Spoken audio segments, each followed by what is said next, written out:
श्रीवाराही कवचम्। अस्य श्रीवाराही कवचस्य त्रिलोचन ऋषिः अनुष्टुप् छन्दः। श्रीवाराही देवता ॐ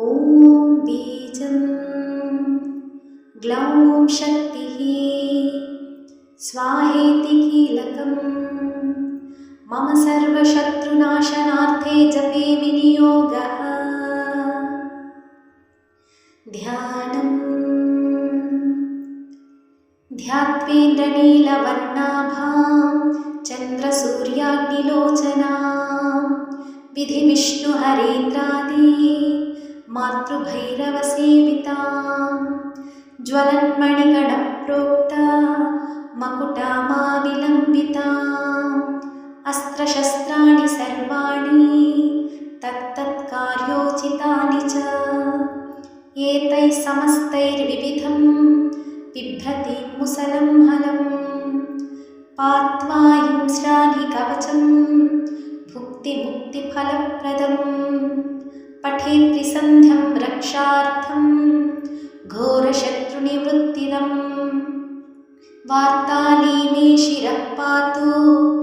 घोराही फालमुत्तमम् नेत्रे वराहवदना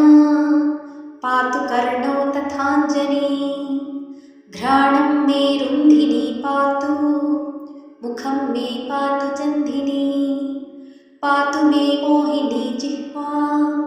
स्तम्भिनी कण्ठमादरात्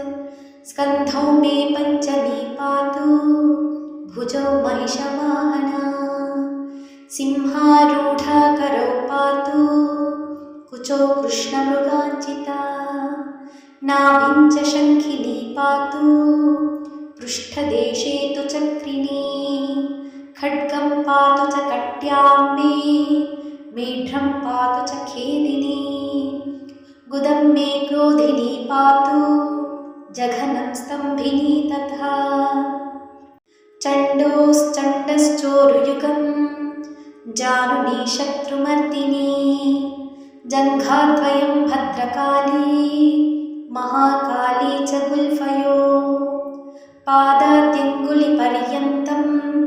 पातु चोन्मत्तभैरवी सर्वाङ्गं मे सदा पातु कालसङ्कर्षणी तथा युक्ता स्थितं नित्यं सर्वपापात् प्रमुच्यते सर्वे समर्थ्य संयुक्तं भक्तरक्षणतत्परम् समस्तदेवता सर्वं सव्यं विष्णोः पुरार्धने सर्वशत्रुविनाशाय शूलिना निर्मितं पुरा सर्वभक्तजनाश्रित्य सर्वविद्वेषसंहतिः वाराही कवचं नित्यं त्रिसन्ध्यं यः पठे नरः तथाविधं भूतगणा न स्पृशन्ति कदाचन आपदशत्रुचोरादि ग्रहदोषाश्च सम्भवाः माता पुत्रं यथा वत्सं धेनुः पक्ष्मेवलोचनं तथाङ्गमेव वाराही रक्षा रक्षति सर्वदा इति श्रीवाराही